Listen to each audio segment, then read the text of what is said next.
Hi வணக்கம் traders. இந்த வீடியோவில் நாம் டைப் ஆஃப் சார்ட்ஸ் அப்படின்னா என்ன, இதை நம்ம எந்த விதத்தில் நம்ம ஷேர் மார்க்கெட்டில் யூஸ் பண்ணலாம் அப்படிங்கிறத பார்ப்போம். ட்ரேடிங் வியூவில் பார்த்திங்கன்னா 15க்கும் மேற்பட்ட சார்ட்ஸ் வியூ இருந்தாலும் 3 டைப் ஆஃப் சார்ட்ஸை மட்டும்தான் நம்ம மேஜராக யூஸ் பண்ணிகிட்ருக்கோம் மார்க்கெட்டில். ஸோ அந்த சார்ட் டைப்பில் என்ன, அதை எப்படி நம்ம மார்க்கெட்டில் யூஸ் பண்ணுறது, இதை பற்றி தான் நம்ம இந்த வீடியோவில் தெளிவாக பார்க்க போகிறோம். ஸோ வாங்க இன்றைக்கான வீடியோக்குள்ளே நம்ம போயிடலாம்.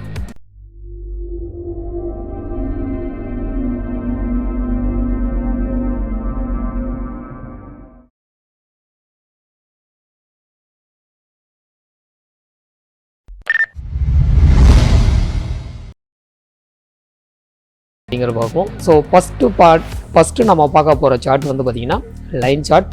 இந்த லைன் சார்ட்டை நம்ம எப்படி யூஸ் பண்ணுறதுன்னு பார்ப்போம். இந்த லைன்ஸில் பார்த்திங்கன்னா நம்ம இந்த சார்ட் வியூவை லைன்ஸில் வச்சோம் அப்படின்னா எல்லாமே பார்த்திங்கன்னா உங்களுக்கு லைன்ஸாக தான் தெரியும். ஸோ ஒரு ட்ரெண்டு பார்த்திங்கன்னா இப்படி கண்டினியூஸாக டவுனில் போயிட்டுருக்கு அப்படின்னா இதை நம்ம டவுன் ட்ரெண்ட் அப்படின்னு எடுத்துக்கலாம். அதே ட்ரெண்டு பார்த்திங்கன்னா டவுனில் இருந்து அப்புக்கு போச்சு அப்படின்னா இது ட்ரெண்டை அப் ட்ரெண்ட் அப்படின்றத நம்ம ஐடென்டிஃபை பண்ணிக்கலாம். ஸோ லைன் சார்ட்டில் இந்த மாதிரி ட்ரெண்டை அனலைஸ் ஈஸியாக பண்ணிக்க முடியும். இப்போ இந்த லைன் சார்ட்டில் இந்த லைன்ஸினுடைய கலரை கூட நீங்கள் சேஞ்ச் பண்ணணும் அப்படின்னா நீங்கள் சேஞ்ச் பண்ணிக்க முடியும். ஸோ இதை சேஞ்ச் பண்ணுறதுக்கு நம்ம என்ன பண்ணலாம் அப்படின்னா இந்த லைன்ஸ் மேலே டபுள் கிளிக் பண்ணிங்கன்னா உங்களுக்கு இந்த மாதிரியான ஒரு பேனல் கிரியேட் ஆகும். அதாவது சார்ட் செட்டிங்ஸ் அப்படின்ற ஒரு பேனல் நமக்கு இங்கே வரும். ஸோ இதில் பார்த்திங்கன்னா நமக்கு ப்ரைஸினுடைய சோர்ஸ் என்ன மாதிரி வேணும் அப்படின்னு சொல்லிட்டு இந்த இடத்துல நம்ம செலக்ட் பண்ணிக்க முடியும். ஸோ இது டிஃபால்ட்டாக க்ளோஸில் இருக்குது. இதை நீங்கள் ஓப்பனில் வச்சுன்னு பார்த்துக்கலாம், அல்லது ஹை லோ இந்த மாதிரியான ஆப்ஷன்ஸில் நீங்கள் எதனாலையும் சூஸ் பண்ணி இதெல்லாம் பார்த்துக்க முடியும். ஸோ இதை நான் டிஃபால்ட்டை விட்டுறேன். அடுத்து பார்த்திங்கன்னா இந்த லைனில் பார்த்திங்கன்னா இதனுடைய லைன்ஸினுடைய கலரை நீங்கள் சேஞ்ச் பண்ணுறதுக்கு இந்த கலர் மேலே கிளிக் பண்ணிங்க அப்படின்னா நீங்கள் உங்களுடைய தேவையான கலர்ஸில் நீங்கள் இதை சேஞ்ச் பண்ணிக்க முடியும். ஃபார் எக்ஸாம்பிள் இப்போ நான் பிளாக்கில் இருந்தால் கிளியராக தெரியும் அப்படின்னு நினச்சிங்க அப்படின்னா நீங்கள் பிளாக்கில் இந்த மாதிரி செலக்ட் பண்ணி விட்டுக்கலாம்.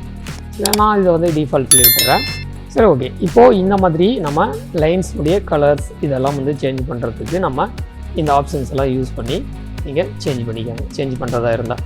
சரிங்களா? இப்போது ட்ரெண்டை நம்ம அனலைஸ் பண்ணுறதுக்கு நம்ம இந்த லைன் சார்ட்டையும் யூஸ் பண்ணலாம். இதில் இன்னொரு விஷயம் பார்த்திங்கன்னா இந்த மாதிரியான ஒரு மூமெண்ட் இருக்குது அப்படின்னா, ஸோ இந்த மாதிரியான ஒரு மூமெண்ட்டை நீங்கள் இந்த லைன்ஸில் நீங்கள் ஐடென்டிஃபை பண்ணிங்க அப்படின்னா இது ஒரு ரேஞ்ச் பவுண்ட் மார்க்கெட்டை நமக்கு இது குறிக்குது. சரிங்களா?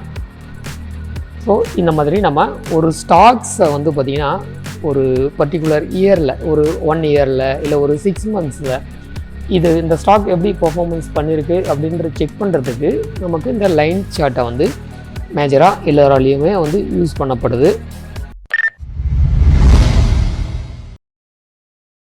கேண்டல் சார்ட்டில் நமக்கு கேண்டல்னால் என்ன அப்படிங்கிறது உங்களுக்கு தெரியும் நினைக்கிறேன். ஏன்னா ஆல்ரெடி நம்ம சேனல்லையுமே கேண்டல்ஸ்டிக்ஸினுடைய பேசிக் வீடியோஸ் போட்டிருக்கோம். ஸோ அதை பார்க்காதவங்க கீழே டிஸ்கிரிப்ஷனில் லிங்க் இருக்குது, அதை போய்ட்டு நீங்கள் செக் பண்ணி பார்த்துக்கோங்க. ஸோ இதுலேயுமே பார்த்திங்கன்னா இப்போ உங்களுக்கு ஒரு கிளியர் வியூ தெரியும். ஸோ இங்கே பார்த்திங்கன்னா மேஜராக ரெட் கேண்டல்ஸாக இருக்கும். ஸோ இந்த மார்க் பண்ணுற ஏரியாக்குள்ளே பார்த்திங்கன்னா கேண்டல்ஸில் பார்த்திங்கன்னா மேஜராக நிறைய கேண்டல்ஸ் எல்லாமே ரெட்டில் ஃபார்ம் ஆகிருக்கு. ஸோ அப்போ என்ன அர்த்தம் அப்படின்னா தொடர்ந்து இந்த மார்க்கெட் ஒரு டவுனில் தான் வந்துட்டுருக்கு அப்படிங்கிறது ஒரு ஐடென்டிஃபிகேஷனுக்காக நம்ம கேண்டல்ஸில் தெரிஞ்சுக்கிறதுக்கு இந்த மாதிரி யூஸ் பண்ணி ஐடென்டிஃபை பண்ணிக்கலாம். அதே மார்க்கெட் ஒரு ரேஞ்ச் பவுண்டில் இருக்குது அப்படின்னு பார்த்தீங்கன்னா ஒரு குறிப்பிட்ட ரேஞ்சுக்குள்ளவே பார்த்திங்கன்னா இந்த ஸ்டாக்கை ட்ராவல் பண்ணியிருக்குது. இப்போ பார்த்திங்கன்னா ஸோ ஒரு ரேஞ்சுக்குள்ளவே இருக்கிறதுனால இதை ரேஞ்ச் பவுண்ட் மார்க்கெட் அப்படின்னு நம்ம எடுத்துக்கலாம்.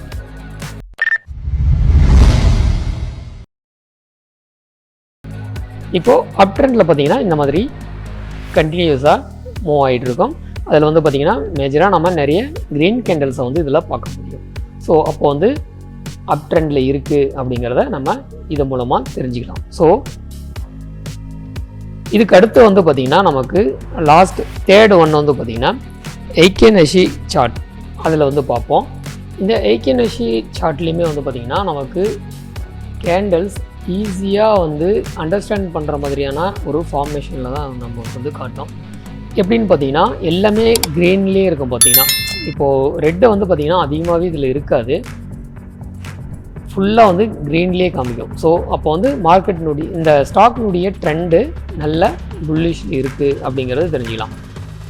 இதே மாதிரி டவுனில் இருக்கும்போது பார்த்திங்கன்னா உங்களுக்கு ஃபுல்லாக ரெட்லேயே தான் இருக்கும். So major of the candles வந்து பார்த்திங்கன்னா உங்களுக்கு ரெட்டில் தான் இருக்கும். ஸோ இந்த மாதிரி காட்டுச்சு அப்படின்னா நமக்கு வந்து இது ட்ரெண்டு டவுன் ட்ரெண்ட் அப்படின்றது தெரிஞ்சுக்கலாம். அடுத்து ரேஞ்ச் பவுண்ட் மார்க்கெட்டில் வந்து பார்த்திங்கன்னா இது இந்த மாதிரி தான் இருக்கும். ஸோ ரெண்டுமே வந்து பார்த்திங்கன்னா கம்பைண்டாக இருக்கும். ஸோ இப்போ க்ரீன் அண்டு ரெட்டு வந்து பார்த்திங்கன்னா ஈக்குவல் ஸ்ட்ரென்த்தில் இருக்கிற மாதிரி தான் நீங்கள் வந்து இதில் பார்க்க முடியும். ஸோ இந்த மாதிரி இருந்தது அப்படின்னா இது வந்து ரேஞ்ச் பவுண்ட் அப்படின்றத புரிஞ்சிக்கலாம். ஒவ்வொரு கேண்டலுமே வந்து பார்த்திங்கன்னா அடுத்த கேண்டில் ப்ரீவியஸ் கேண்டலினுடைய ஒரு பாதியிலிருந்து தான் வந்து ஓப்பன் ஆகியிருக்கும். ஸோ எல்லாமே அந்த மாதிரி தான் ஓப்பன் ஆகும். இந்த எய்கே-நஷி சார்ட் வந்து பார்த்திங்கன்னா நமக்கு ஒரு ஃபார்முலாவை பேஸ் பண்ணி தான் வந்து இந்த மாதிரியான ஒரு ரிசல்ட்டை வந்து கொடுக்கும். அதாவது வந்து பார்த்திங்கன்னா இதனுடைய ஓப்பன் இந்த கேண்டலினுடைய ஓப்பனை வந்து பார்த்திங்கன்னா open of previous candle plus close of previous candle divided by 2 அப்படின்ற மாதிரி இதை வந்து கிடைக்கும். க்ளோஸ் வந்து பார்த்திங்கன்னா open plus high plus low plus close divided by 4 அப்படிங்கிற மாதிரியான ஒரு ஃபார்முலாவில் தான் இந்த க்ளோஸும் நமக்கு கொடுக்கும். ஹை வந்து பார்த்திங்கன்னா எப்படி கால்குலேட் பண்ணிக்கும் அப்படின்னு பார்த்தீங்கன்னா highest of high open or close, low வந்து பார்த்திங்கன்னா lowest of low open or close. இதை பேஸ் பண்ணி தான் நமக்கு இந்த மாதிரியான ஒரு கேண்டல் ஃபார்மேஷன்ஸை வந்து நமக்கு கொடுக்குது. அதனால தான் இதனுடைய ட்ரெண்ட் வந்து பார்த்திங்கன்னா கண்டினியூஸாக க்ரீனில் இருக்கிற மாதிரியும் அப் ட்ரெண்டில் இருக்கும்போது, அதே டவுனில் இருக்கும்போது கண்டினியூஸாக இந்த மாதிரி ரெட்டில் இருக்கிற மாதிரியான கேண்டல்ஸ் நமக்கு சரிங்களா. ஸோ இந்த 3 சார்ட் டைப்புமே உங்களுக்கு தெளிவாக புரிஞ்சிருக்குன்னு நினைக்கிறேன். ஸோ அடுத்தடுத்து வரக்கூடிய வீடியோக்களில் இன்னும் நிறைய டாபிக்ஸை வந்து இந்த மாதிரி நம்ம இன்னும் டீட்டெயிலாக பார்க்க போகிறோம். ஸோ இதுவரை சேனலை சப்ஸ்கிரைப் பண்ணாத நண்பர்கள் சப்ஸ்கிரைப் பண்ணிக்கோங்க. அடுத்த வீடியோவில் சந்திப்போம். நன்றி, வணக்கம்.